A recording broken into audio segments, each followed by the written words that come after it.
taken together with a reason why people believe, desperate to believe, together with the fact that you don't need actually a God, in a sense amounts to an argument against the existence of God. Well, I guess I don't see that. I mean, why doesn't that commit the genetic fallacy of trying to say that by explaining how a belief originates, you thereby show the belief to be false?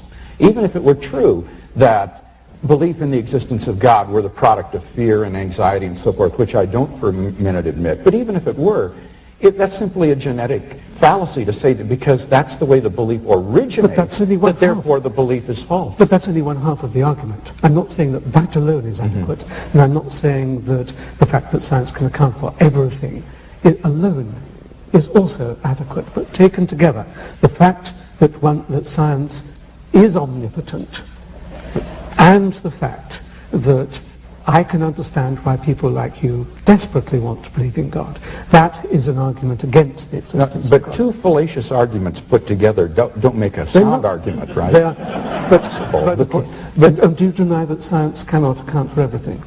Yes, I do deny that science So what can't it account for? Well, had you brought that up in the debate, I had a number of examples that I was going to give.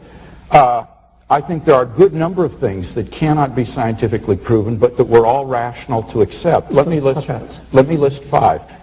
Logical and mathematical truths cannot be proven by science. Science presupposes logic and math, so that to try to prove them by science would be arguing in a circle. Metaphysical truths, like there are other minds other than my own, or that the external world is real, or that the past was not created 5 minutes ago with an appearance of age, are rational beliefs that cannot be scientifically proven. Ethical beliefs about statements of value are not accessible by the scientific method. You can't show by science whether the Nazi scientists in the camps did anything evil as opposed to the scientists in Western democracies. Aesthetic judgments, number 4, cannot be accessed by the scientific method because the beautiful, like the good, cannot be scientifically proven.